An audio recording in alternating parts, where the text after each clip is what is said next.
بسم اللہ الرحمن الرحیم لا تقنطوا من رحمت اللہ۔ مومنین کرام، اللہ عز و جل اپنے بندوں پر اس قدر کریم ہے، اس قدر رحیم ہے، اس قدر رحم کرنے والا ہے کہ وہ اپنے بندوں کی بخشش کے وسیلے بناتا رہتا ہے۔ اللہ چاہتا ہے کہ میرا بندہ مجھ سے معافی مانگے، مجھ سے توبہ کی توفیق مانگے اور توبہ کرے کہ میں اس کے گناہوں کو معاف کروں۔ تو اللہ عز و جل مختلف اوقات میں بندے کو مختلف مواقع عطا کرتا ہے کہ جن میں بندہ اللہ کی بارگاہ میں حاضر ہو کے اپنے گناہوں سے توبہ کرتا ہے اور اپنی دنیا کو بھی سنوار لیتا ہے اور اپنی آخرت کو بھی سنوار لیتا ہے۔ اسی طرح آج ہم ڈسکس کریں گے ماہ مبارک رجب کے 27ویں شب کے اعمال۔ 27ویں رجب کیا ہے؟ یہ عید بعثت ہے، یعنی جس دن پیغمبر گرامی علیہ السلام مبعوث پہ رسالت ہوئے، اپنی رسالت کا اعلان فرمایا۔ تو امام محمد تقی الجواد علیہ السلام ارشاد فرماتے ہیں، مولا سے نقل ہوا ہے کہ فرماتے ہیں کہ ماہ رجب میں ایک رات ہے کہ جو ان تمام اشیاء سے بہتر اور افضل ہے جن پر سورج کی روشنی پڑتی ہے۔ وہ رات 27ویں رجب کی رات ہے۔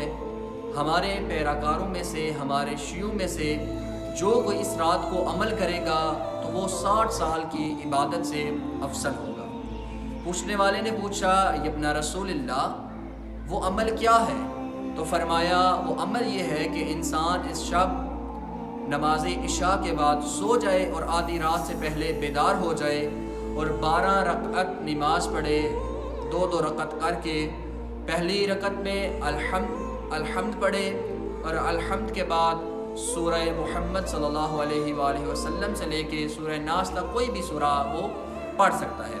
اس کے بعد نماز کا سلام پڑھے اور سلام نماز کے بعد سورہ حمد کو، سورہ فلق، سورہ ناس، سورہ کافرون، سورہ توحید اور آیت الکرسی کو 7 دفعہ پڑھے، یعنی ان کی تلاوت کرے۔ اس کے بعد وہ یہ دعا پڑھے، الحمدللہ الذی لم یتخذ ولدا ولم یکن لہ شریک فی الملک ولم یکن لہ ولی من الذل وکبرہ تکبیرا، اللہم انی اسألک بمعاقد عزک علی ارکان عرشک ومنتہى الرحمت من کتابک وبسمک الاعظم الاعظم الاعظم وذکرک الاعلی الاعلی الاعلی وبکلماتک التامۃ ان تصلی علی محمد وآلہ وان تفعل بی ما انت اہل۔